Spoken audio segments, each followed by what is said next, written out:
Ashutosh sir? Ashutosh sir? Yes, Hello? Sudesh. Yeah. Sir, we'll start, sir. Okay. Yeah, fine. Good morning, everybody. Welcome to the 17th day of online physical education and community coaching program conducted by SAI LNCP Trivandrum. Today, we'll be discussing regarding how to handle the psychological aspects of an athlete so that we can ensure continuity in their sports participation. All these days, we have been stressing on a lot of technical, tactical aspects with regard to preparation, how to plan, and how to execute. But then, of course, it is a matter of great, concern that now how to handle the mind of a person. Many men, many might. Now, today, to talk in this regard, we have with us Dr.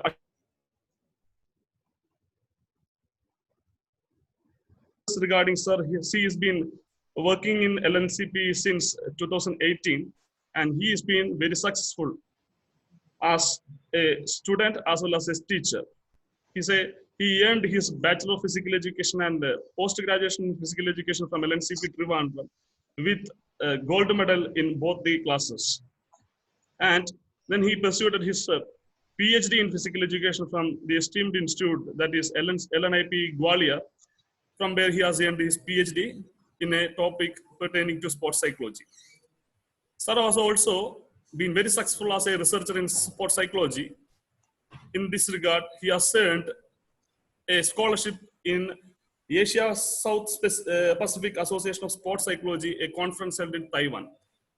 He has also published a lot of research articles in national and international reputed journals. And on behalf of everyone, all the participants, the Sports Authority of India, Lakshmi National College of Physical Education, Ministry of Youth Affairs and Sports, and Khelo India, and my personal behalf, I extend a cordial welcome to you, today's speakers, that is Dr. Ashutosh Acharya. Welcome you, sir. Thank you so much. I also welcome all the participants, and please try to take maximum utilization of this resource person as well as the today's session. Once again, welcome you all. Over to you, Ashutosh sir. And one more kind information is there. Instead of putting all your queries in the chat box, please try to put all your queries in the Q&A so that we'll not be having any trouble in identifying your questions. At times you may be complaining that my question is not identified and it is not taken up. The problem is that instead of putting up in the chat box, please feel free to put it in the Q&A. Thank you very much. Over to you, Ashutosh sir. Thank you so much, Sudesh, my dear colleague, my friend. Thank you so much. Good morning to all the participants and all of you present here. So this gives me immense pleasure actually to be here, to be in front of you today this morning. So today the topic of discussion is ensuring continuity in sports. So here actually basically we'll be focusing on the various psychological aspects of sports training or physical education and sports. So, as you may be knowing, as the science of sports performance evolves, it becomes increasingly important to integrate the mental and physical aspect of performance. Traditionally, no attention has been given, or very less attention has been given to the cognitive or the mental aspect of performance. Coaches and athletes have, devoted most of their times to the physical component of performance. I said the scenario is changing right now. The physical educationists, the eminent physical educationists in our country, or the sports coaches of our country, they are realizing the importance of cognitive aspects or the mental aspects or the psychological aspect of training, and thereby today we are that is the reason why today we have gathered here to discuss about various psychological aspects of training. See this, let us first find out what is the meaning by this ensuring continuity in sports. See, basically there are actually two things. First thing is, most of the physical education teachers and the coaches, they complain about, sir, the one problem is their early burnout. The children are, getting burnt out, or that means in a very, if I have to put it in a very simple word, the children, when they reach up to their, actual age of performance, by the time they reach their performance age, they have already lost it. They have already achieved their best performance. Right, so that is why sustaining in the physical education or sustaining in the competitive sports is becoming difficult. Yes. Sudesh? Hello? Sir, there is a problem with your voice. If you Am I audible now? Am I audible?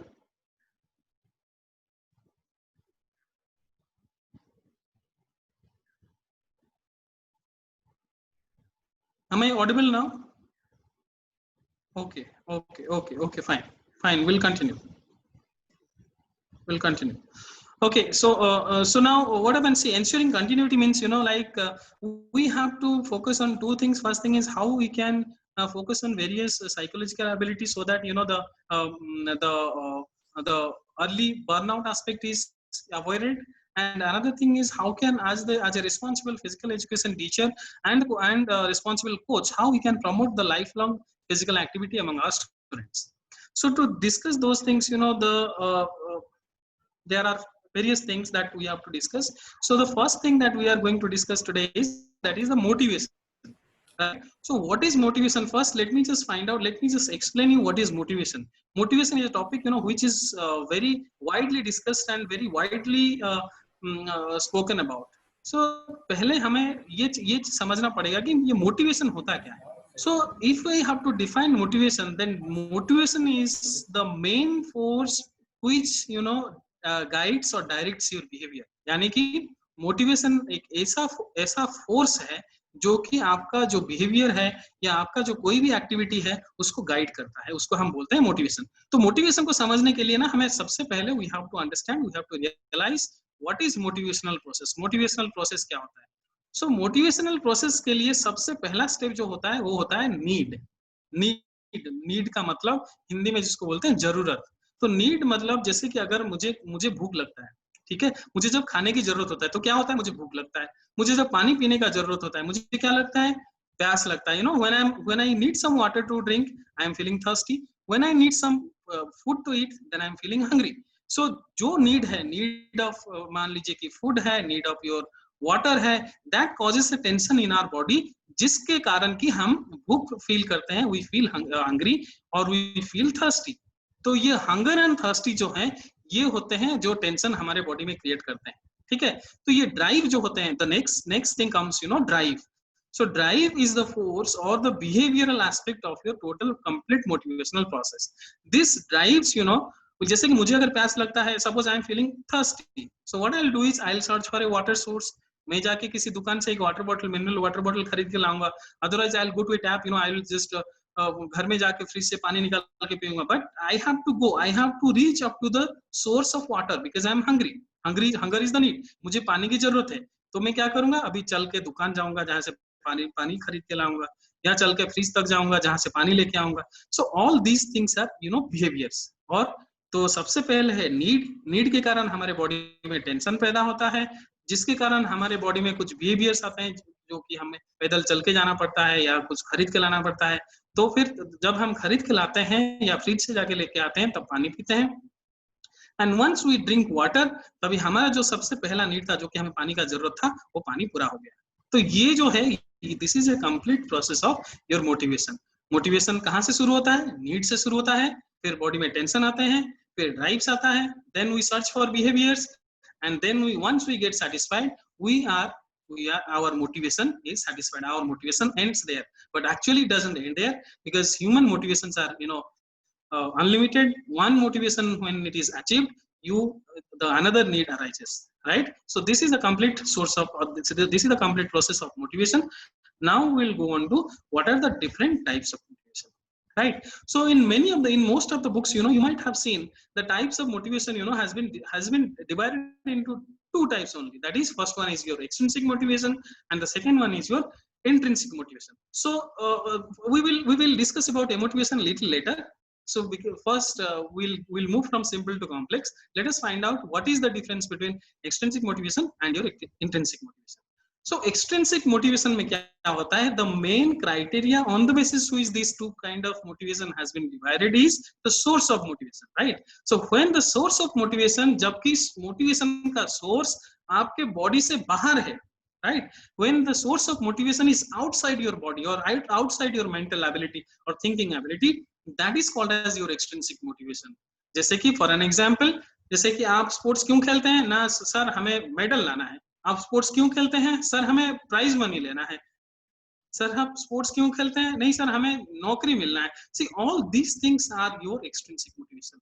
When the behavior will be present for external reasons, then that kind of motivation is called as your extrinsic motivation. Now let us find out what is intrinsic motivation. Intrinsic motivation is just the opposite of your extrinsic motivation, right? So in intrinsic motivation, what happens? Your reason or the main reason why you are participating in certain kind of physical activity, or why you are into certain kind of physical activity, why you are training day in and day out, will be the reason or the answer to this question why will be within you. That means you are doing something because the main reason is that gives you pleasure, that gives you enjoyment, that gives you satisfaction. I mean, you are not expecting any material result out of it, right? You are just doing it because you are happy, that gives you pleasure, that's why you are doing it. So for an example, if early morning, here in front of our house, there is a road. Early morning when I get up, I see around many people, hundreds of people, they go for walking. So nobody is going to give them a certificate or award, but still they are motivated. They come every morning and they go for morning walk.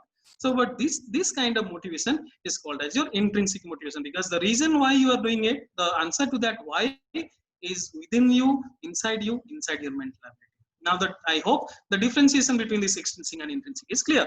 Now motivation, right?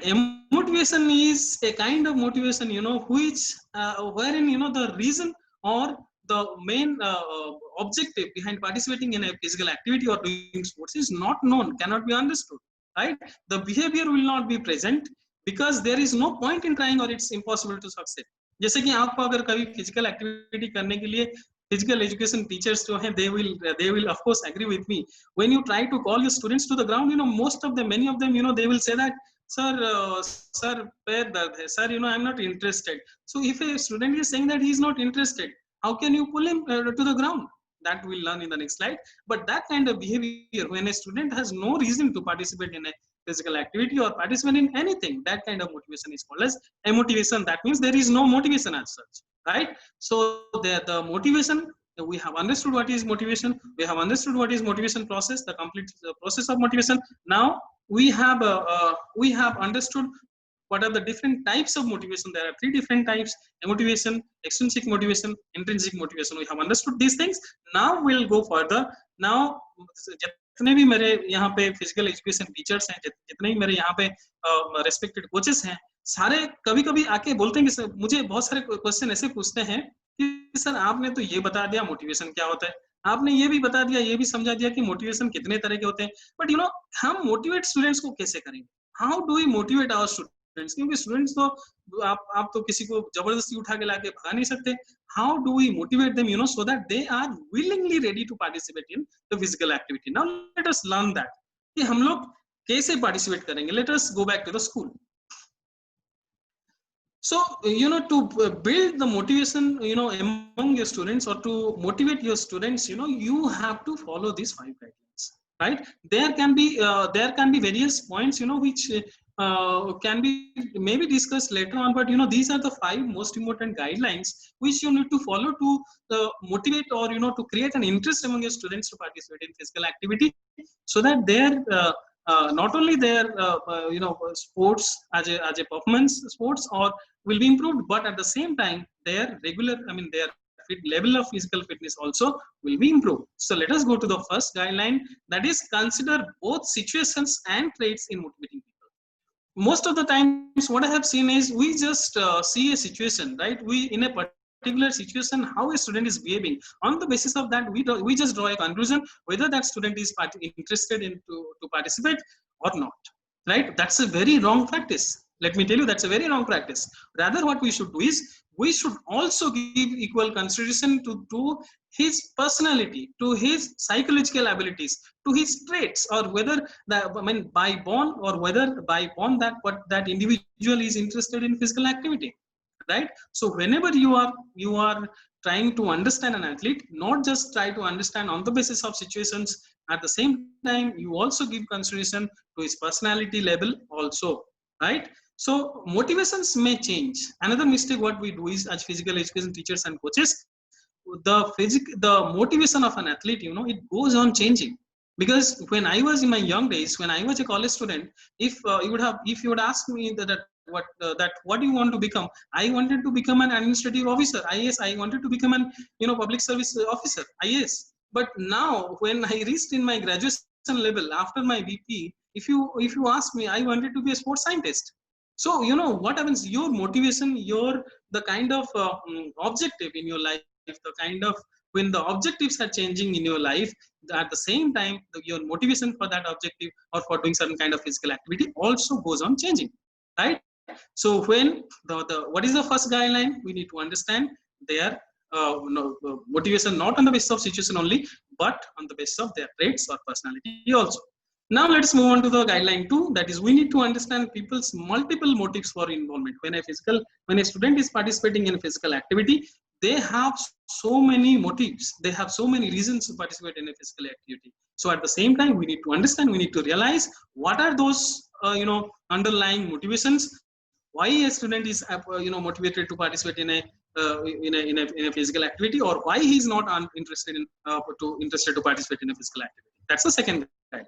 Now let us move on to the third guideline, that is change the environment to enhance the motivation. This is very much important. अगर ये जो एक हिंदी में कहानी है घर की मुर्गी दाल बराबर, you know, every day if you just go on, you know, eating chicken biryani, or every day if you go on eating dal sambar rasam chawal, you know, so what will happen after some days, you know, you will get fed up and you will lose interest, interest in that kind of food. So similar thing happens here also. यहाँ पे भी वही चीज होता है. यहाँ पे आपको क्या करना चाहिए, अगर आप अपने एथलीट को ट्रेनिंग कराते हैं या किसी फिजिकल एक्टिविटी क्लासेस कराते हैं, तो when you go on, you know, training them, or you know, giving them similar kind of training for a longer period of time, they will lose interest. So what you need to do is you need to change the environment. आपको किसी दिन आपने उनको recreation game खिला लिया, किसी दिन आपने उनको रिक्रिएशन गेम खिला दिया, किसी दिन आपने उनको कॉम्पिटिटिव सिचुएशन में एक कंपटीशन में पार्टिसिपेट करा दिया, किसी दिन आप उनको कोई थोड़ा आउटिंग के लिए ले गए, जैसे कि सैंड रनिंग के लिए ले गए. So all the changes in the environment will result in the improvement in the motivation towards the physical activity. Guideline 4, this is a very important guideline. This is influence motivation. That means when you should be influencing the motivation of your children. How? Because when I was a student, मैं जब student था in my college days in LNCP Trivandrum, so that time we had a coach in athletics, Sri Pinto J. Ribello. You know, he was a perfect example for this guideline 4. He influenced us. He made us do that. He made us, you know, to achieve excellence in sports. We were motivated when we see him. You know, we wanted to be like him. The way he talks, the way he moves, his punctuality, his personality, his performance, everything. So when a teacher-student relationship, or when a teacher-student, you know, link is made, so always the student looks up to the teacher. So he tries to copy the teacher, and at the same time he is highly motivated. So if you want to motivate your children, you have to motivate yourself, you have to be a role model, and thereby you go on influencing the motivation of your student. Next guideline, use behavior modification to change unpredictable participant motives. This is very important. As I told you in the guideline 2, you need to understand what are the motives, what are the reasons why your athlete is participating or not participating in the physical activity. So then if you understand there are certain, you know, undesirable participant motives, then by means of some training you can change it. Now, so first thing we have understood, we discussed about motivation, we discussed the motivation process, we understood what is motivation, we discussed different types of motivation, we discussed what are the guidelines we need to follow to motivate our own children, our own students. Now let us discuss about the goal setting. The goal setting, it's very simple. As the name suggests, goal means target, setting means how methodically we can just fix up a goal for our own self. Okay, so now let us find out why this goal setting is important, why an athlete, you know, need to have a goal. Goal setting influences performance by directing athletes' attention towards relevant tasks and increasing persistence in the face of obstacles. Right? This when you set a goal, you know, this will just give you an objective. This will give you a direction, right? When you have already set up a goal and you have a coach or a physical education teacher with you, the main role of physical education teacher and the coaches is to just help your athlete or your student so that he or she achieves the goal, right? Achieves the goal which was fixed earlier. So now, if you see the research article which has been published, they show the physical. I mean, the all most of the elite athletes who are participating in Olympics or even various world level championships, they have been very successful by setting up their goals. So this is the reason why in any, not only in games and sports, in our life situation also, in our life also, we need to have a goal. Without goal, we are not going to land up anywhere. If you just tell me that, sir, let us go where? So you need to make the goal of your athlete very clear. Then only you will see a change in him, and then only he will have a goal, and accordingly the training can be planned out. The competitions, on the basis of competitions and so many aspects, thereby he can achieve his targeted performance. Okay. There are again different types of goals: process goals, performance goals, outcome goals. Now let us understand these three different goals one by one. Process goal means what? Process goal means when you are practicing all those. Process goal का मतलब क्या है? जो छोटे छोटे objective होते हैं, जैसे कि अगर मैं चाहता हूँ I want to achieve a gold medal in national competitions, ठीक है, तो नेशनल कॉम्पिटिशंस में मुझे गोल्ड मेडल अचीव करना चाहता हूँ, तो उसके लिए मुझे मेरा स्ट्रेंथ इंप्रूव करना पड़ेगा, उसके लिए मुझे मेरा स्पीड इंप्रूव करना पड़ेगा, उसके लिए मुझे मेरा स्किल इंप्रूव करना पड़ेगा. सो all these small improving skills, improving your strength, improving your technique, improving your speed, all these small things are your process goals. ये जो छोटे छोटे चीजें हैं जो कि ultimately contribute करता है towards a bigger performance, right, उसको हम बोलते हैं process goals. तो performance goals क्या है? Performance goal क्या है? Suppose I want to throw a distance of 53 meters or maybe 55 meters in discus. Now this is a result. I mean, I want to give my performance in a competition. So whatever goals I have targeted for me in a competition, that is my performance goal. Okay. Now let us understand what is outcome goal. Outcome goals are the desired finish line in goal setting. Outcome goals का मतलब क्या है? यहाँ पे क्या करते हैं कि हम यहाँ पे जितने भी competitions हैं, इसमें हम जो result देते हैं, जो how far I have achieved, how far, this is basically a the end of your goal goal setting process, wherein we try to understand हमने क्या गोल सेट किया था, how much I have achieved, और what is the difference, मुझे अगले session में क्या काम करना पड़ेगा. So basically there are three different types of goals. First one is process goal, जहाँ पे कि हम छोटे छोटे गोल्स अचीव करते हैं. परफॉर्मेंस होते हैं जो हमारा कंपटीशन में टारगेट करना, जो भी कंपटीशन होते हैं परफॉर्मेंस में, जो भी कंपटीशन, जितने भी कंपटीशन है वहां पे क्या हमें परफॉर्मेंस देना है. आउटकम गोल का मतलब है जो हमारा अल्टीमेट कंपटीशन है, जैसे कि मैंने आपको बोला था कि I want to gain a gold medal in the national championship, तो that will be my outcome goal, that is my ultimate goal. ठीक है. So these are the three different types of your goals. Now let us understand these three different types of your Now let us understand these three different types of your principles of goal setting. Okay. Yeah. So the first, there are different principles. The first and most important principle is the principles of set specific goals. See, when you are saying your athlete to achieve a goal, or when you are fixing up a goal for your athlete, you need to make the goals very clear. It has to be made very clear. He should understand what exactly he has to do, right? अगर आप मुझे बोलते हैं कि this I mean, if I have to guide my athlete to fix up his goal, I have to make his goals very clear, like what is the performance he is going to give, in which competition he is going to give, exactly what is the distance he is going to throw.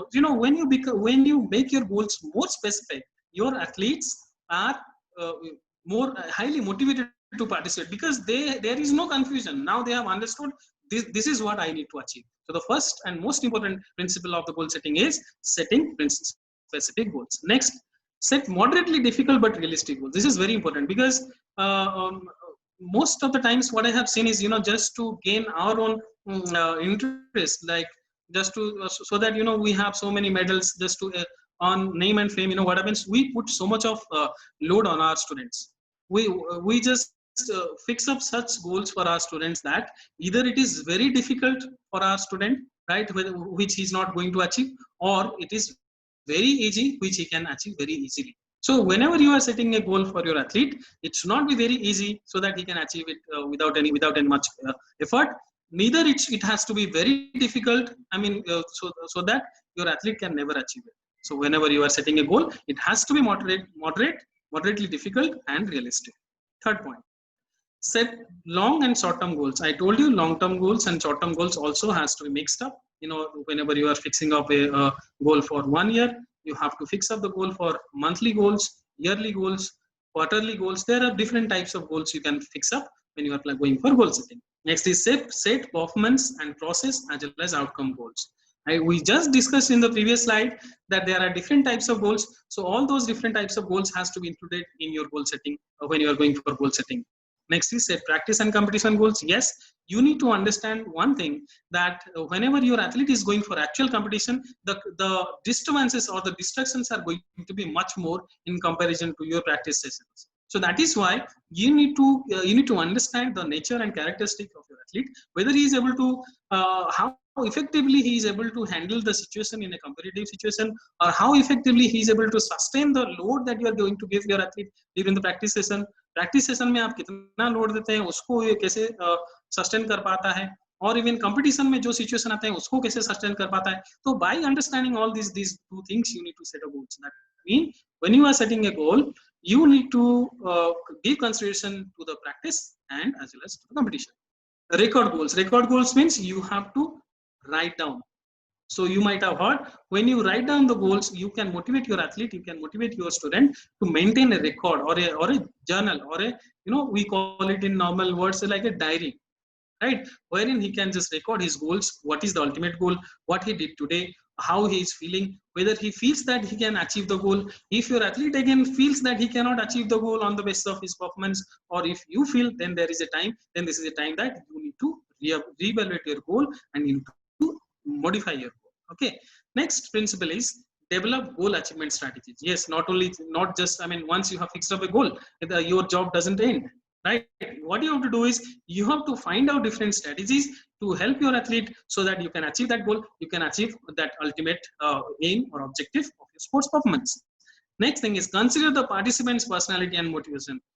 This is one thing I would like to focus upon little more, because what happens, many a times what I have seen, when coaches or the physical education teachers are fixing up goals for their athlete, उनके athlete के लिए जब वो goals fix करते हैं, normally वो अपने athlete से बात नहीं करते हैं, वो खुद ही समझ के खुद ही के अंडरस्टैंडिंग या observation. Most of the times, exceptions always apart, we have very good physical education teachers in India. Also we have very good eminent coaches in India, but exceptions, I have seen few people like this. They fix up a goal on the basis of their own understanding and observations. They do not talk to the athlete. That is a mistake, because when you are fixing up a goal without talking to your athlete or your students, that becomes your goal, not your athlete's goal. Just imagine you are taxing your athlete or you are training your athlete to achieve your goal, not his goal, right? So what you have to do is you need to understand the nature and characteristics of your athlete. You need to talk to him. You need to on the basis of his feedback, you need to set a goal for him. Foster an individual's goal commitment. How much interested, how committed an individual is, that also you need to check from time to time, right? Provide goal support. Yes, if an athlete is injured, if he feels that he is not able to achieve the goal, if he feels difficult, if he feels that he is not at ease, yes, always a coach's door should be open, or a physical education teacher's door should be open for their students and trainees. You need to understand, you need to provide them support, so that they can grow, they can inch closer towards their goal setting, or inch closer towards their goal which you have already set. The last point of the principle of goal setting is provide evaluation of and feedback about the goals. This is very much necessary whenever you are whenever as a coach you need to evaluate how far he is able to achieve, what is his progress, and you should provide the honest feedback about his progress during the process of goals. Okay, now let us move on further.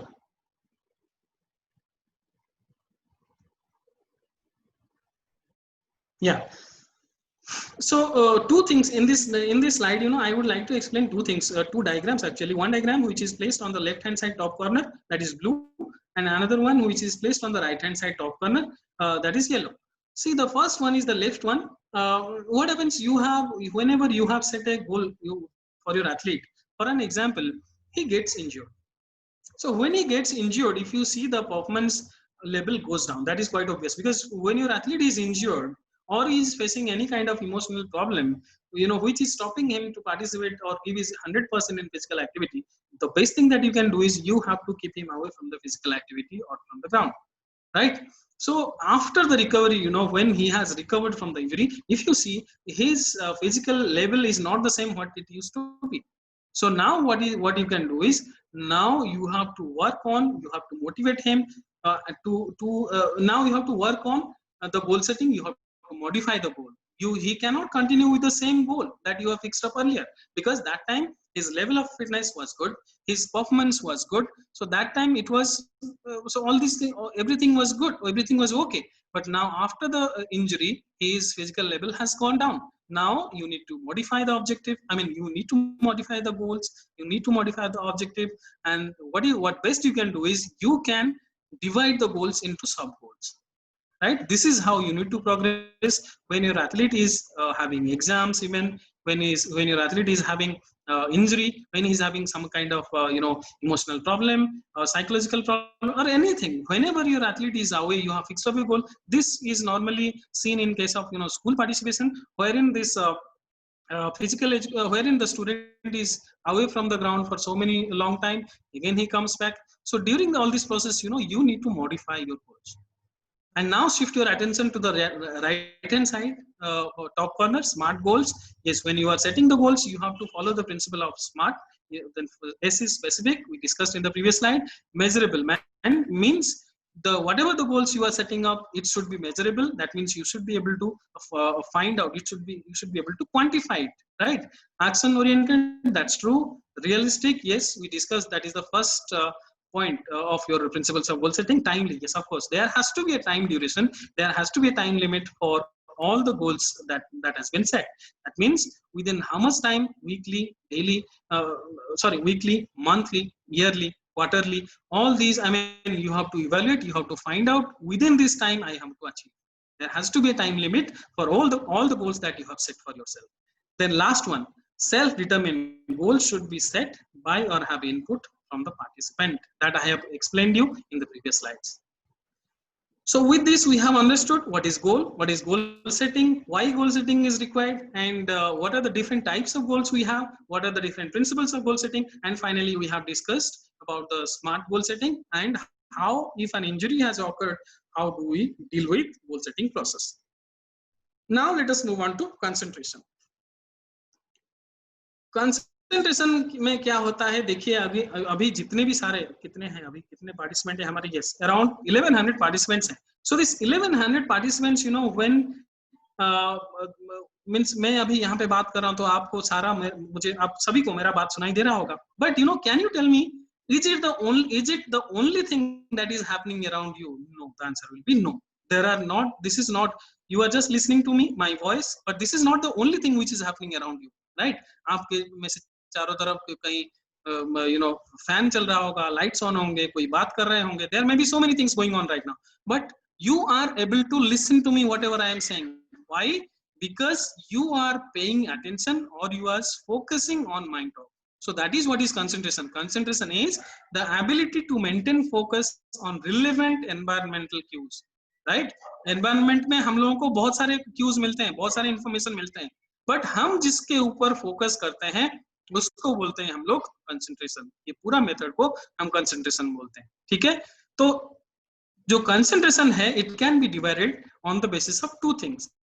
दो तरीके के basis पे, दो चीज के basis पे हम इसको डिवाइड कर सकते हैं. एक है विड्थ, दूसरा है डायरेक्शन. विड्थ के बेसिस पे हमने इनको डिवाइड किया है ब्रॉड एंड नैरो. डायरेक्शन के बेसिस पे हमने इनको डिवाइड किया है external and internal. Let us first understand what is broad concentration.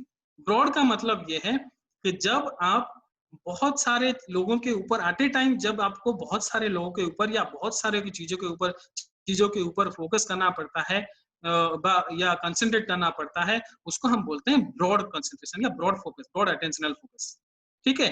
तो ये ब्रॉड अटेंशनल फोकस क्या होता है, जैसे कि फॉर एन एग्जांपल, जब आप फुटबॉल खेलते हैं, जब अगर आपको एक पास देना होता है, उस टाइम पे आपको, आप अगर ओनली आपके पार्टिसिपेंट के ऊपर नजर रखोगे, दैट्स नॉट सफिशिएंट। आपको आपके जितने भी ओपोनेंट्स हैं, जितने आपके प्लेयर के ऊपर, टीममेट के चारों तरफ जितने भी ओपोनेंट्स हैं, उनके ऊपर भी नजर रखना पड़ेगा, राइट। तो एट ए टाइम आप बहुत सारे लोगों के ऊपर, यानी कि आपका जो अटेंशन फोकस है वो ब्रॉड है, बहुत सारे लोगों के ऊपर आपको नजर रखना पड़ता है, राइट। तो नैरो टाइप ऑफ अटेंशन क्या होता है, अटेंशन फोकस या कंसंट्रेशन क्या होता है, जब भी आप चेस खेलते हैं, राइट, या तो जब भी आप बिलियर्ड्स खेलते हैं, जब भी आप गोल्फ खेलते हैं, इसमें क्या होता है कि आपका जो नैरो है, आपका जो अटेंशन है या अटेंशनल फोकस है, उसको आपको नैरो डाउन करना पड़ता है, यानी कि पूरा कंप्लीट फोकस आपको पूरा बॉल के ऊपर ही लाना पड़ता है। तो उसको हम बोलते हैं नैरो अटेंशनल फोकस या नैरो कंसंट्रेशन, ठीक। Now on the basis of direction क्या होता है, एक्सटर्नल, जब भी when we are trying to focus on anything which is external to us, which is not situated inside our body। अगर मैं आपको बोलूंगा कि just focus on your breathing, feel it, now you are focusing internal, right? Now this kind of concentration is called as your internal concentration. When you are focusing on any object which is outside your body, that is external concentration. And when you are trying to focus mentally, when you are rehearsing something mentally, when you are closing your eyes and trying to think something, that is called as your internal concentration। या ना देखिए, बहुत से time पे ऐसा हुआ है, जो भी कोचेस के साथ मेरा बात होता है, नो दे से कि सर ये कंसंट्रेशन जो है ना, मेरा एथलीट को कंसंट्रेट नहीं कर पाता है, साल भर ट्रेनिंग करता है, जैसे कि गया कंपटीशन में, खत्म, पूरा गेम पे बिल्कुल कंसंट्रेट कर ही नहीं पाता। सी ऑल दिस थिंग, ये चीज को समझने के लिए, ये चीज को आंसर देने के लिए, we have to go to the root of the problem. क्योंकि आप अगर कोई भी कोई भी आप डॉक्टर के पास जाओगे, डॉक्टर क्या करेगा, पहले आपको साइंस एंड सिम्टम्स पूछेगा, फिर डायग्नोस करेगा, फिर डायग्नोसिस के बेसिस पे प्रॉब्लम क्या है समझेगा, फिर प्रॉब्लम समझने के बाद ही only he will give the solution. So if you want a solution for this problem of concentration, this issue, so we have to understand कि प्रॉब्लम क्या है, अटेंशन प्रॉब्लम्स क्या होते हैं। अटेंशनल प्रॉब्लम्स या फोकस में जो प्रॉब्लम्स आता है कंसंट्रेशन में, ये दो रीजन के लिए आते हैं। There are two reasons, one is internal distractor, right, second one is external distractor, जो कि हमारे स्पोर्ट्स के ऊपर फोकस करने में हम लोगों को दिक्कतें लाती हैं। देयर आर दो चीजें होती हैं, एक है इंटरनल डिस्ट्रैक्टर, जो कि इंटरनली हमें डिस्ट्रैक्ट करते हैं हमारे परफॉर्मेंस से, दूसरा है एक्सटर्नल डिस्ट्रैक्टर। तो हम यहाँ पे आज डिस्कशन करेंगे ऑन इंटरनल डिस्ट्रैक्टर्स, क्योंकि एक्सटर्नल डिस्ट्रैक्टर्स को कंट्रोल करना इतना आसान नहीं है। क्यों आसान नहीं है? Can you control the crowd's noise? No. Can you control the temperature? No. Auditory distractors, we cannot have direct control over all these things, right? So today in today's discussion, we will just try to find out what are the internal distractors and how we can control them, right? So the first one here is attending to past events। ये बहुत बड़ा चीजें हैं। आप में से जितने भी स्पोर्ट्स में इन्वॉल्व हैं या इन्वॉल्व थे, आप मेरे से सहमत होंगे। कभी कभी क्या होता है कि अगर मेरा एक बार एंकल इंजरी हुआ है, फुटबॉल खेलते वक्त मेरा एंकल इंजरी हुआ है, तो जब भी मैं फुटबॉल खेलने के लिए ग्राउंड में उतरूंगा, मेरे दिमाग में वही इंजरी के बारे में चलता रहता है, क्योंकि that pain was so much disturbing, right? तो क्या होगा अगर if I go on thinking about my that previous experience of getting injured, तो क्या होगा, मैं मेरा 100% परफॉर्मेंस नहीं दे पाऊंगा, क्योंकि मेरे दिमाग में डर रहेगा कि अगर फिर मैं एक बार तेजी से भागा, या if I run fast, so I will get injured again, right? तो ये जो चीज है, ये आपको समझना पड़ेगा, और इसको कैसे हटाना है, इसको कैसे कंट्रोल करना है, हम नेक्स्ट स्टेप में पढ़ेंगे। Second one is your attending to future events. हम फ्यूचर इवेंट्स को अटेंड कैसे करते हैं? ये this problem happened with me when I was involved into active sports in my college days. when discuss throw में क्या होता था, we used to get 6 chances and now also we get 6 chances। तो पहला 3 chances के बाद फिर reshuffle होता था, फिर नेक्स्ट 3 ट्रायल्स मिलते थे, ठीक है? तो after the first 3 trial what happens, if I used to get I used to remain in the first place or first 3 places suppose, so मैं बड़ा खुश हो जाता था। so in the very next moment क्या होता था कि मेरा फोकस जो है, मेरा कंसंट्रेशन जो है, उस पर नहीं रहता था कि मुझे कैसे स्किल करना है, मुझे कैसे अच्छे से टेक्निक करना है, बट मेरे दिमाग में आ जाता था कि मुझे कैसे मेरा फर्स्ट प्लेस मेंटेन करके रखना है। तो this is so that you know I can get A gold medal. तो ये जो चीजें है, this is something which is not happened, right. ये मैं फ्यूचर के बारे में सोच रहा हूँ, तो अल्टीमेटली क्या होता था, I used to end up nowhere, right, क्योंकि मेरा मैं फाउल करता था, डिस्कस बाहर फेंक देता था। सो all these things, when you are attending the past events, when you are attending the future events, that will distract you from your performance and will cause problem in your concentration ability. Choking under pressure. Do you guys, when I discuss about this choking under pressure, do you remember the match between Brazil and Germany in the way back 2014? Yes, most of you might be knowing. It was a disaster. This Brazil team, being the home team, lost 7-1 to to Germany, right? So you must be thinking, you can just ask yourself what went wrong. It was the whole stadium was colored in yellow. It was their home ground. The team was really good. All the stars were there. But then why they lost 7-1? What went wrong? So that this is an example of your choking under pressure. When you have all the ability to excel, when you have all the environmental supports, then also you are not able to excel. That means you are choking under the pressure. You are not able to handle the pressure efficiently, and that's why your performance is affected. Okay, so next point is over analyzing body mechanics. When you are so much concerned about your skills, about your movements, about your jumping, you are so much worried about your performance, your performing the skill. That also creates problem. That also creates concentration problems. Fatigue. Yes, you will also agree with me. When an athlete is tired, when an athlete doesn't get sufficient amount of rest, yes, he will not be in a status to focus efficiently or 100% in his event. Next one, last one is inadequate motivation. We have already discussed in the first slide. This motivation is the most important, one of the most important things that we need for focusing or concentrating in an event. Because one thing जैसे कि आप अगर किसी चीज में interested नहीं हो तो आप उस पर फोकस नहीं कर पाओगे. Now we'll move on to the next slide. See, this is one of the very easiest technique by using which you can enhance concentration. That is, आप में से बहुत सारे लोगों ने देखा होगा कि बहुत सारे एथलीट्स को देखा होगा, प्लेयर्स को देखा होगा जो कि अपने इंप्लीमेंट से बात करते हैं, खुद से बात करते हैं. तो उसी को हम लोग बोलते हैं सेल्फ टॉक. सेल्फ टॉक का मतलब क्या है? खुद से बात करना. खुद से कैसे बात करना? गाली देके बात करना है? नहीं. खुद को नेगेटिव सेंटेंसेस बोलना है? नहीं. खुद को ये जो सेल्फ टॉक है, there are again two different kinds of self talk. One is positive self-talk, second one is negative self-talk. तो ये जो आज an athlete and physical education teacher, आपको क्या करना है? You have to focus on the positive self-talk, not on the negative self-talk. Negative self talk को आपको रिमूव करना है, आपको उसको प्रमोट नहीं करना है. जैसे कि अगर मान लीजिए कि कोई, देखिए ये जो लेफ्ट हैंड साइड में एक प्लेयर है, वो क्या, she has missed an important shot in tennis में वो टेनिस खेल रही थी and she has just missed A shot. तो इमीडिएटली क्या बोलती है खुद को? What an idiot I am, I will never win now. मैं कितना बुद्धू हूं, मैं ऐसे सिली मिस्टेक कैसे कर सकता हूं? अब मेरे लिए जीतना मुश्किल है. ठीक है, तो ये है आपका नेगेटिव सेंटेंस. इसमें क्या होता है कि आप खुद को नेगेटिव बना देते हो. आप क्या होता है ना, आप खुद के लिए लिमिट बना देते हो. आप इसके आगे क्या होता है, आप फिर प्रेशर में आ जाओगे, टेंशन में आ जाओगे, आप अच्छा परफॉर्मेंस नहीं दे पाओगे. Now second thing is keep your eyes on the ball, this match is not yet over. Second opinion देखिए उस लड़की का क्या है, keep your eyes on the ball, this match is not yet over. इसका मतलब ये है कि हाँ ठीक है, एक मिस्टेक हो गया, बट अभी तक मैच खत्म नहीं हुआ है, मैच अभी कंप्लीटली बाकी है. तो ये सब चीजें हैं, आपको ध्यान रखना पड़ेगा. आपको सेल्फ टॉक प्रमोट करना पड़ेगा, but not the negative self talk, rather the positive self talk आपको प्रमोट करना पड़ेगा.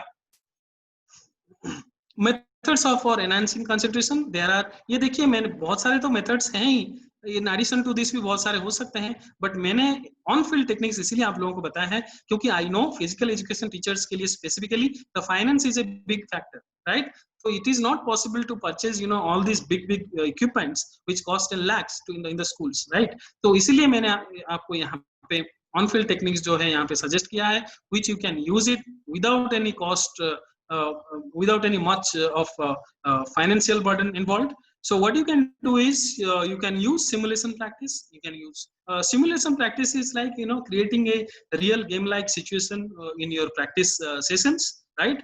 So use cue words, use non-judgmental thinking, establish routines, develop competition periods, competition plan, develop eye control, monitor yourself, overlearn the skills. So these are, various on-field skills. If you are interested, you can just note it down. These are few on-field techniques which you can use for enhancing your concentration ability of your athlete. Yeah, now we are motivated, we have set the goal, we have understood how to concentrate ourselves. Another factor, a very important factor, we need to understand how to control aggression in sports and what is aggression in sports, right? So when we talk about the aggression in sports, let me just tell you, just don't look at the definition which is put in the center. Rather, you just look at the photos that has been given.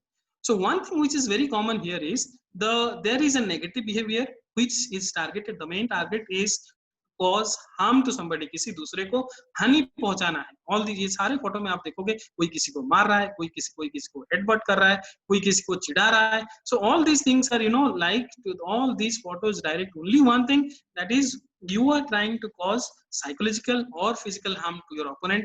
तो ये behaviour जो जितने भी तुम्हारे आपके behaviour हैं, जो कि ओनली टारगेट है to cause harm to somebody, किसी को हानि पहुंचाना, किसी को नुकसान पहुंचाना, उस टाइप ऑफ बिहेवियर को हम लोग बोलते हैं एग्रेशन. फॉर एन एग्जांपल, मान लीजिए कि आप फुटबॉल खेल रहे हैं, फुटबॉल खेलते वक्त मैं बाय मिस्टेक मेरा पैर आपके पैर से लग गया, बट आपको क्या फील हुआ कि मैंने इंटेंशनली आपके पैर पे मारा है.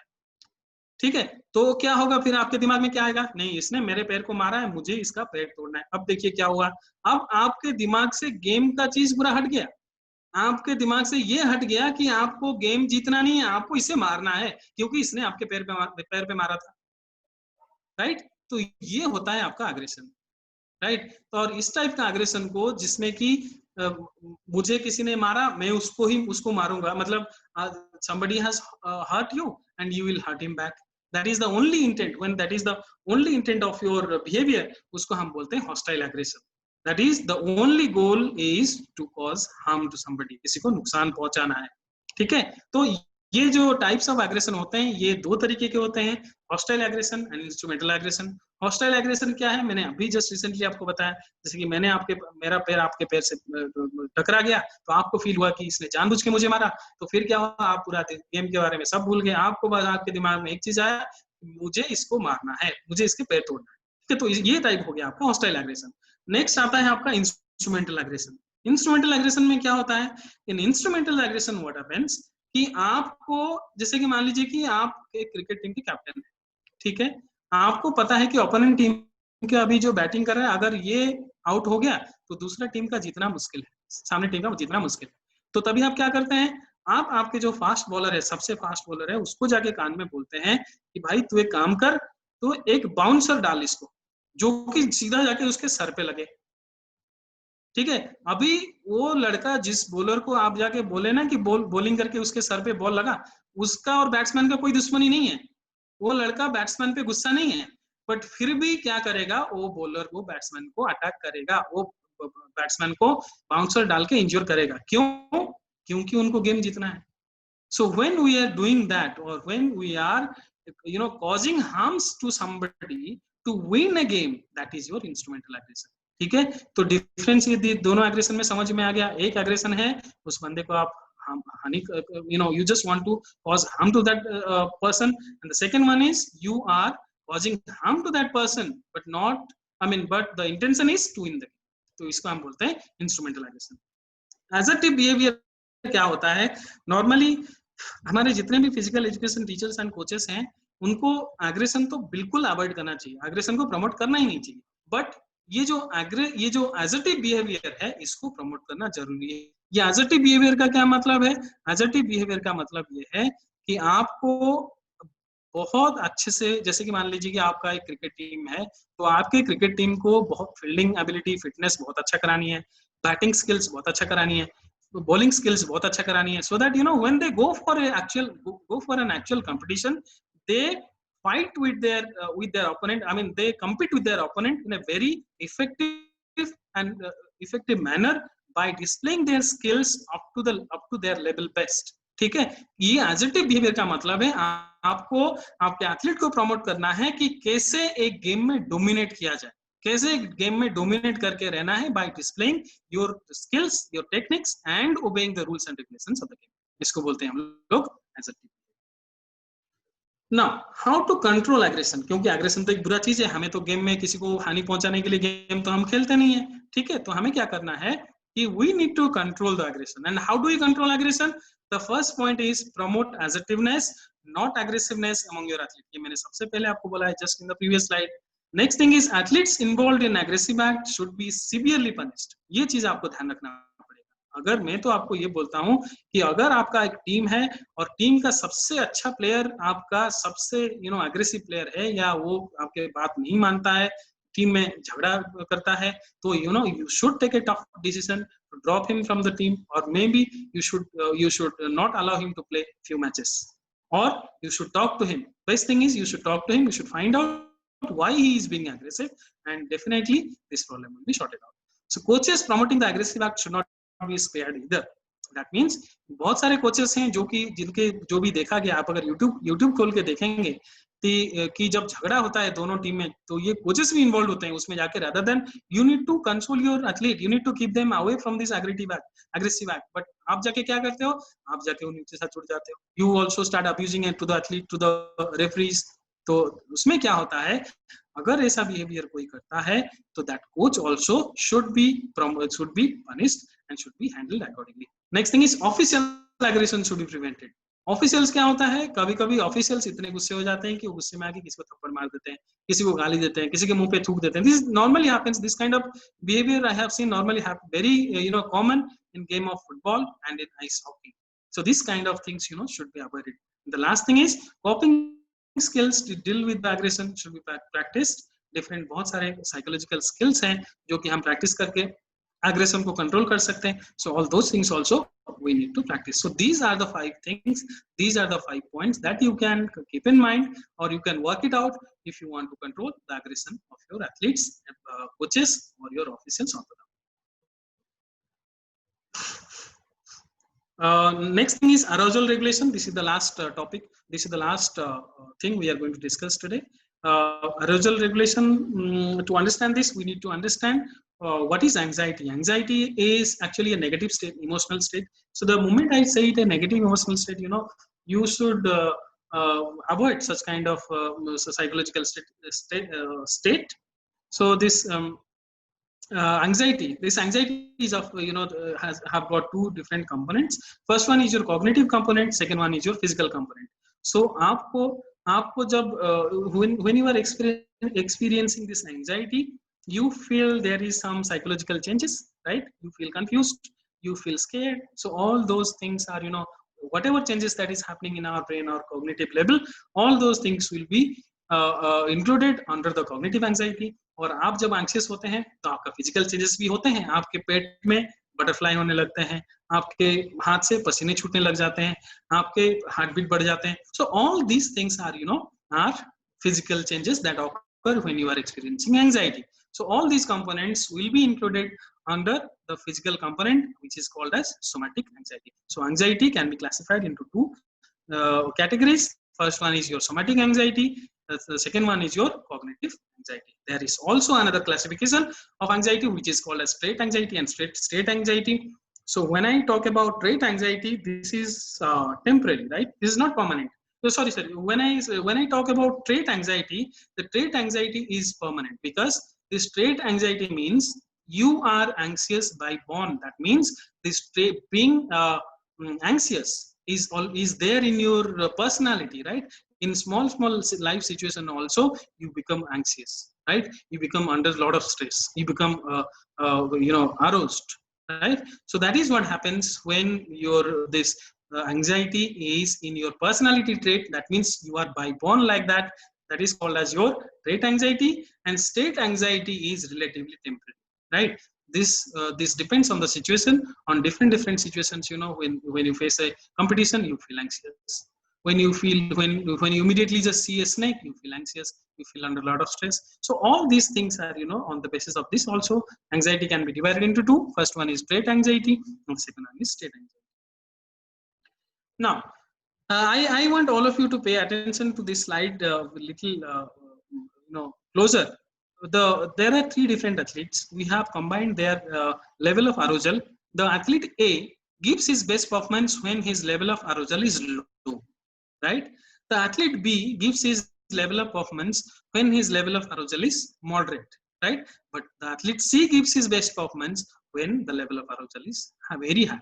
Okay, so from this slide, what do we understand is many of the times I have seen people saying that an athlete will give his best performance जबकि उसका level of arousal moderate level पे होगा. No, ये सही नहीं है. This is not correct. There are some athletes who give their best performance even at a low anxiety level. There are some athletes who give their best performance at optimum arousal level. There are some athletes who give their best performance even during your high arousal level, right? So all these three things you have to understand. You have to keep in mind this slide. You have to understand the performance nature of your athlete, the psychological nature of your athlete, and on the basis of that you have to create this arousal. You have to understand, you have to plan your training, right? If your athlete is giving his best performance when he is highly aroused, then you have to make sure you have to teach him certain psychological techniques by using which he can improve his level of arousal prior to the competition. ठीक है? तो ये anxiety हम reduce कैसे करेंगे? Anxiety reduce कैसे करें? ये जितने भी टेक्निक्स है यहाँ पे लिखा हुआ है, इसको हम बोलते हैं एंजाइटी रिडक्शन टेक्निक्स. बहुत सारे हैं, बट मैंने यहाँ पे ये 6 ऐड किया है. So the first one is your progressive muscle relaxation. जैसे ही नाम पे जैसे लिखा है एग्जैक्टली उसका मतलब वही. हम जितने भी मसल्स हैं हमारे बॉडी पे, जैसे एक चीज तो सारे भी जितने भी लोग यहाँ पे क्लास अटेंड कर रहे हैं सब लोग मेरे से सहमत होंगे. जब भी हम लोग टेंशन में आते हैं ना, हम लोग एंजाइटी या स्ट्रेस में आते हैं, तभी हमारे बॉडी में हमारे कुछ मसल्स होते हैं, मसल एरिया जो टाइट हो जाते हैं. ठीक है, तो हमें समझना पड़ेगा कि ये जो मसल का जो टाइटनेस है, अगर हम उसको रिलैक्स करेंगे तो हमारे जो बॉडी में है ना, उसको एंजाइटी को हम रिड्यूस कर सकते हैं. तो इसको जो प्रोग्रेसिव मसल रिलैक्सेशन नाम दिया गया है, क्योंकि we use a method to reduce the muscular tension, जो कि हमारे टो से लेके हेड तक. पहले हम लोग कफ मसल को रिलैक्स करते हैं, फिर हैमस्ट्रिंग को, ग्रुप ऑफ मसल को रिलैक्स करते हैं, क्वाड्रिसेप को रिलैक्स करते हैं, lower back, abdomen, chest, the upper back, both the hands, then chin, then face, then head. This is the way we go about progressive relaxing our muscles and thereby contributing towards controlling the anxiety. Second one is breath control. There are two different kinds of breathing. First one is chest breathing, second one is your abdominal breathing. If your athlete is breathing from the chest, you should be very much sure that your athlete is facing some kind of pressure, facing some kind of anxiety, right? If your athlete is using abdominal method of abdominal breathing technique, then he is normal. He is actually in a normal state of mind. The level of arousal is under his control. You can just use this technique also. Biofeedback. Yes, biofeedback. This is actually a machine which sends the message from different parts of our body, from the major muscles, and the information are displayed in terms of waves on a computer display. And by seeing those waves on the computer display, we can just realize whether our muscle is tensed or it is relaxed. Okay. Now next is autogenic training. Then again, stress management training and hypnosis. By using all these things, you can have a control over your anxiety. Thank you so much. So these are all the things we have discussed today, and this is what we had discussed. We discussed about motivation, discussed about goal setting, we discussed about concentration, we discussed about anxiety. So these are the few points that we have discussed today. So with this, we have come to the end of this class. So just to summarize, just to come to a conclusion, that for continuity in sports for an athlete, the coach must do the following things. You need to, the first thing, that there is a saying, one man can bring a horse to the water, but 20 men cannot make it drink. इसका मतलब ये है कि अगर किसी बंदे को लाके स्पोर्ट्स में जबरदस्ती घुसाना सही है, जबरदस्ती इंट्रोड्यूस कराना सही है, बट वो बंदा स्पोर्ट्स में सक्सेसफुल होगा या नहीं होगा, दैट डिपेंड्स ऑन हिम. आपको उसको मोटिवेट करना पड़ेगा. First thing is you need to motivate the athlete. Second thing is you have to go for a right goal setting procedure. Third thing is you need to help your athlete concentrate better. You need to help them, you need to control the aggression of your athlete, as well as you have to be you need to have control over your aggression too. And the most important part is you have to make him or her feel comfortable and enjoy it. So thank you so much. That's all for today. If you have any queries, we can just take up questions now. Thank you. Thank you so much, sir. It was really amazing and it was really informative. Of course, psychological aspects being a major aspect to be considered as which is contributing a lot to the sports performance. Now, we can see from the question answer session also that a lot of queries are being put forward by all the participants, but we will be selective and we'll be taking up one after the another.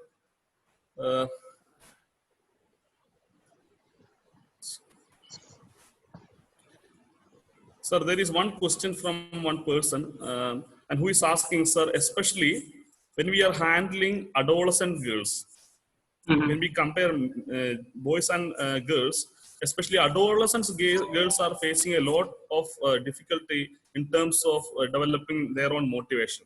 Sir, can you please suggest some sort of motivational strategies to persuade these people to come to the scenario and to take part in physical activity in par with boys? Sir, your suggestions, please. Yeah. Who was asked this question? Sir, actually, it is an anonymous attendee, but okay, then... Okay, fine. Yeah. Okay, fine. See, so this is a very valid question, and this is actually should be the concern of all the physical education teachers or all the coaches who are handling adolescent girls. See, adolescence is a age group or the growth and development stage wherein many of the problems comes into play. Not only this, because most of the girls they get maturity, they start to menstruate. I mean, they are different. They get different physical and physiological changes in them. So what happens? Their mental state of mind becomes very much disturbed. So what we need to understand, what we need to do is the first step. What I told you when we are discussing about motivation, we need to understand the kind of motivation she is actually facing. I mean, what is the reason why she is not motivated? One thing is we have to find out the trait and the situation specific also. So we need to understand, maybe we have to provide, because that is the age when an adolescent girl is not willing to participate in a game and sports with the just opposite sex. So in that time, what we can do is we can just find out, we can arrange some games and sports wherein she has given a freedom to participate, or we have to understand the reason why she is not motivated. Once we have realized the reason why she is not motivated, we can of course work on it, and we can just plan out some motivating schedule or motivating plan for her to bring her into sports. Yes, sir. As you said, it is really a matter of understanding the person first. Now, we have to first understand them as a individual. Then only we have to give them the what we say version of a player. So first we have to understand that by this age, there will be a lot of changes in not only in a player, for any normal person. So first you have to understand them, as sir rightly said, develop a strategy with which we can handle them. We can provide them their own privacy or else their own atmosphere, so that they can get rid of the situation better. Then we can actually persuade them to come into the real scenario. That was really amazing, sir. Sir, we are having a question from Tapati Banerjee. Yeah. Who is actually putting up I feel that it will be a common query for everyone. She's saying that, okay. Sir, I have got a child who is very good in practicing, and especially when she or he practices alone, he or she is doing really good. But when it comes to the scenario of a competition or else a public domain, then what happens? She loses everything and she gets tensed. How can I manage this situation and how can I motivate her? Sudhish, what is the name of the person who asked this? Sir, Tapati Banerjee. Tapati Banerjee, this is actually why I'm smiling. The reason is you have asked a question to me. This is actually the question which you asked. That represents me. See, I am actually a kind of person. When I was actively involved into competition, my coach, I just named Sri Pinto J. Ribele, he was much worried about me because I used to give very good performance in practice session, but when I just go to my competition section, everything I forget.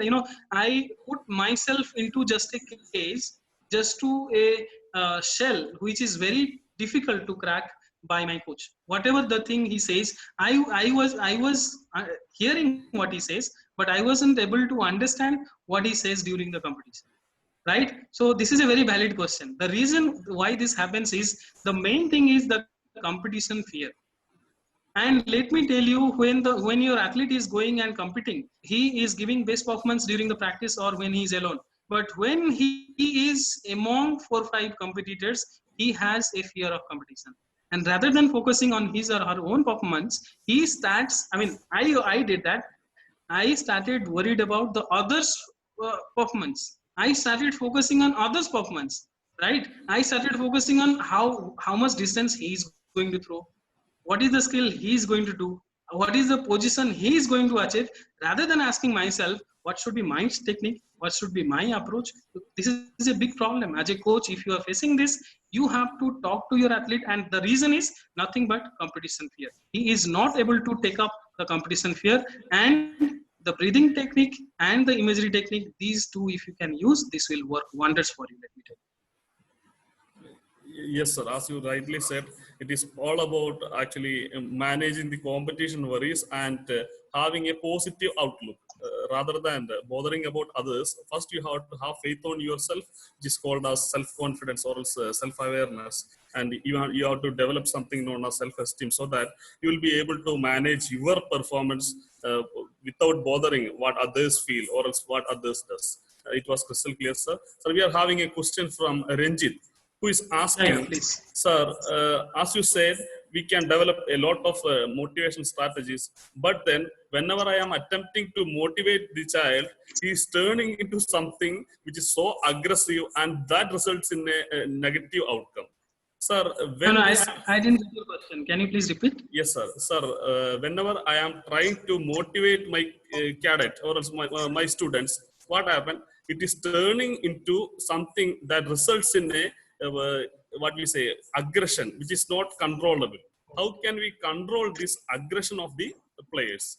Your suggestions, please, sir. Okay.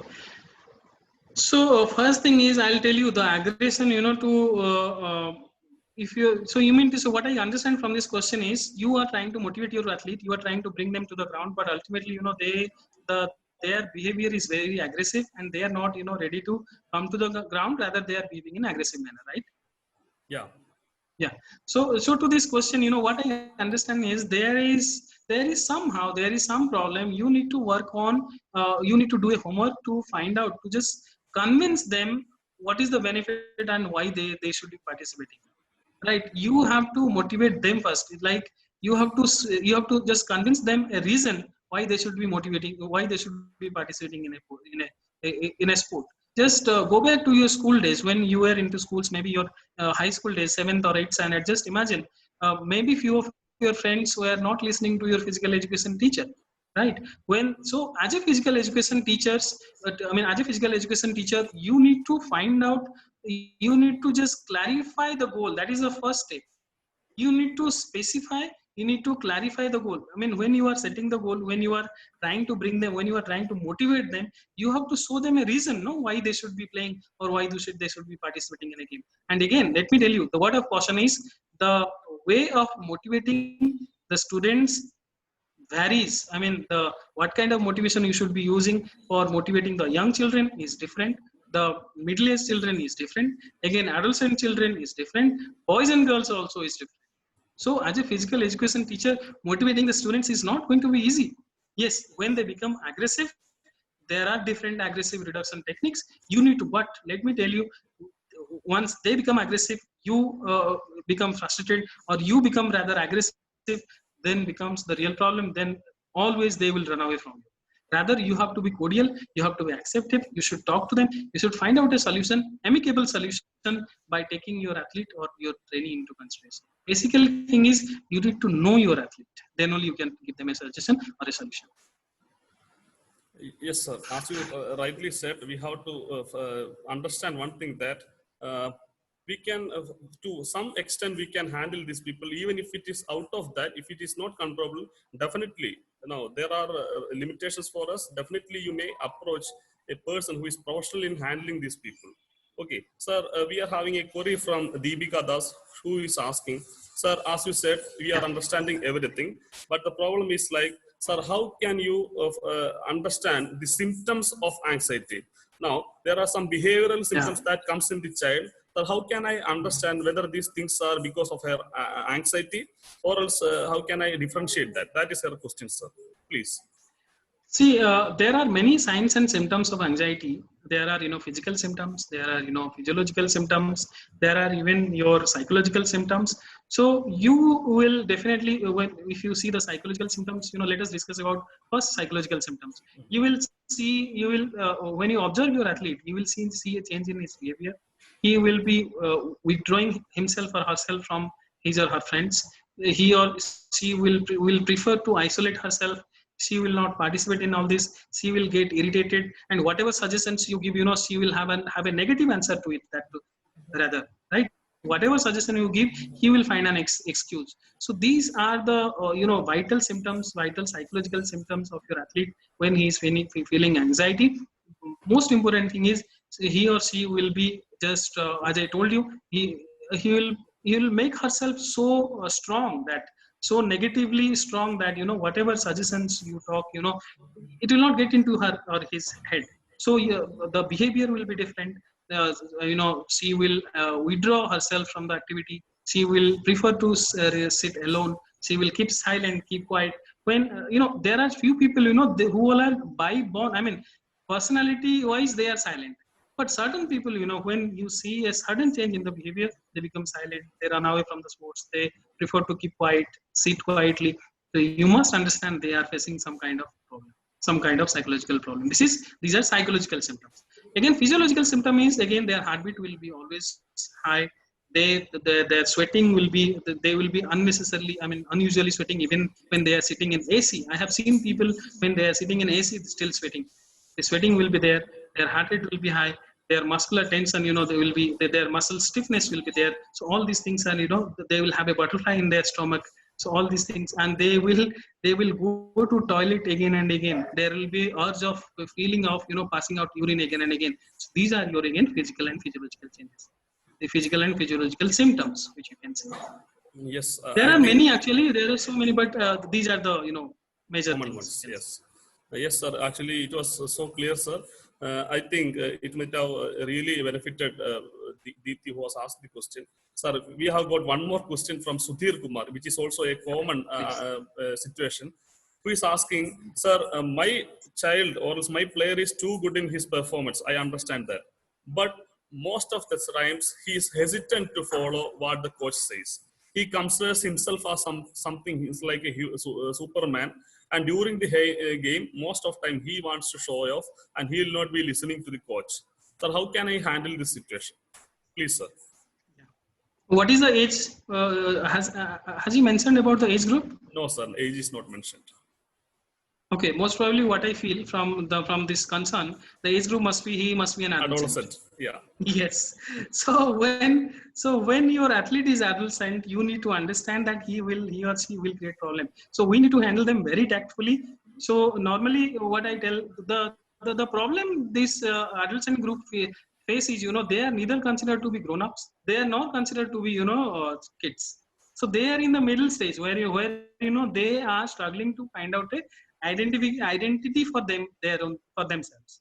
Okay, so this is a situation, wherein if he is going on creating this situation, creating this problem, I will just give you a suggestion: make him the leader. Make him the leader of the group. That's what he wants. He wants a identity. He wants to be hero. So you use it. It's not a negative character. It's a normal character of a group, of an individual. I mean, who is going through that stage of growth and development. So why to worry? Just use it. You make him the assembly leader. You make him the activity leader. You make him the team captain, and just find out in whatever game he is good at, and you make the team captain. Let him take the responsibility, because more you clash with him, the situation will get worse, because he is in such a stage of growth and development wherein this is a common problem. Yeah. Sir, we have one more question from Ashutosh Trivedi. Sir, Okay. when we talk about motivation and arousal, all these things are which we require optimally, less or more. it will result in a negative result. So, sir, he is having a question. Sir, mostly when my students are getting over motivated or else over confident, often I result up with a poor result. So how can I manage these situations of overconfidence or else over motivation? Please, sir. This, dear Ashutosh, this problem will not occur. I mean, this problem may come across, but the solution to this problem is as I told you, when you are setting a goal, you have to realize, you have to make your student realize where does he stand. When if he is highly motivated, remaining motivated is not a problem. But when you are overconfident about something, you really have to show a reality check to your athlete. Right? How you can do it? You can just you can do it by giving him continuous feedback and constant feedback about his performance. And sometimes what happens, the students or the people who have not seen the competitive sports, for them winning the district level championship is also a great achievement.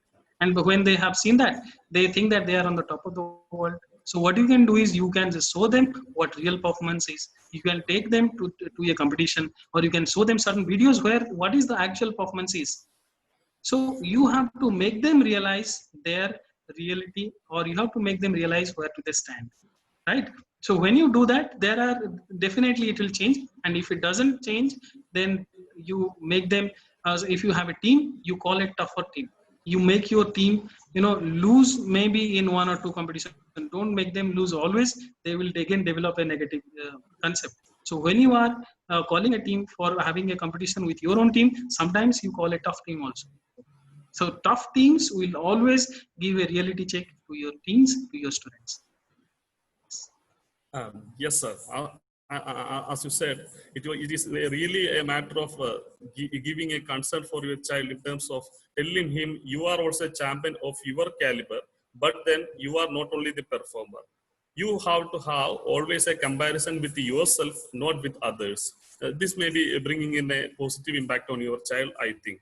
Now, sir, we are having one final query from an anonymous attendee. I don't have his name, but then I understand that this is a genuine, question of concern for all the physical educators. Sir, most often what happens, all the students who once face an injury in their lifetime, most often the school children, because of this fear of injury again or else recurring injury, they never revert back to the game again. Especially the parents are also very much over concerned about this issue. Sir, could you please suggest some psychological intervention or some psychological aspect which could be implemented so that we can reassure them, we can bring them back into the game? Sir, please. Yeah. Sudhesh, I would rather like to modify your question a bit. The psychological training should be a part of your recovery process. Yeah. Right. Yeah. So whenever your athlete is recovering from the injury, there is a technique called imagery. A research has been conducted in our LNCB itself way back, maybe 15-20 years back. The result was, the research study was conducted in our own LNCP, and the results showed whenever an athlete is only following the physical recovery process, the time taken for recovery is much more than when the recovery process is combined.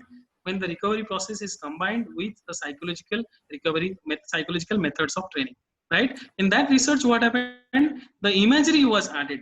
Internal imagery was added. So the person was the injured part of that athlete was given rest, complete rest, right? So, but the remaining part, what they have done, they have suggested them to train or rehearse the remaining body parts by closing their eyes or by using visual motor behavior rehearsal technique, VMBR we call it.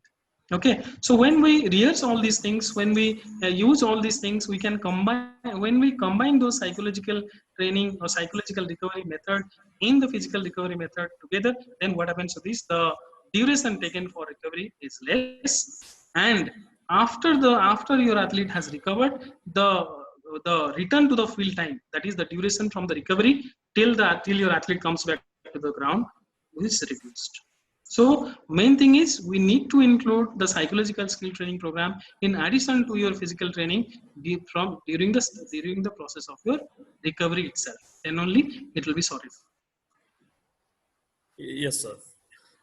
Sir, I think it is a time to wind up. We have also with us Dr. Usha S. Nair. Before handing over the session to Madam, I really want to thank Dr. Ashutosh Acharya to take up Thank you so much. such a wonderful session. I also want to just give an idea to all the participants that now you all may be thinking that psychology, anyone can handle psychology. Psychology may be everybody's cup of tea. But then now you might have understood that it is very detailed subject which requires a lot of mastery in technical terms, and you have to for sure if you are going to handle your child which is really complicated, it may not be giving you a result, and you should not get depressed by saying that psychology is not applicable at all. But rather, what you have to do, if you want to get really a positive result, if you cannot handle by yourself, better get the service of a sports psychologist. That would be far better. And one more thing, now those who are not having any what we say positive approach towards using a psychologist, you please understand that nowadays it is something which is proven that psychology is having some sort of psychophysiological relationship. Why? Because we can see that when you are having a psychological issue that is resembling in your body aspects, and even when you are having some body issues or else physiological issues, that is also reflected in your psychological state as well. So almost all the branches of sports science are interrelated, and when you will be successful when you will be able to use all these sports sciences in support of your athlete so that you can develop a better athlete. Sir, it was really informative and enlightening on behalf of everyone. Sports Authority of India, Lakshmi Bai National College of Physical Education, Khelo India, and Minister of Youth Affairs and Sports, and on behalf of the co-coordinator, Dr. Usha S. Nair, and Mr. Sujit Panigrahi, and on my personal behalf and all the participants, I would like to thank you for your informative speech, sir. Sir, Thank you so much. Thank you so much, Sudesh. I will hand over this platform to Dr. Usha S. Nair to have your comments. Madam, please. Thank you. Thank you. Sorry. Thank you, Sujit. Sorry for coming in between. Sorry. Thank you, Sudesh. Dr. Sudesh, thank you so much. And sorry for taking over. It was a wonderful session, Ashutosh. Great job, psychologist. Thank you so much, madam. I'm sure they all are impressed, and there are a lot of people with a lot of questions which should be coming up. So I'd like to congratulate you at the outset for having done such a wonderful job. And I just came in to remind for the participants, I don't know the number is there.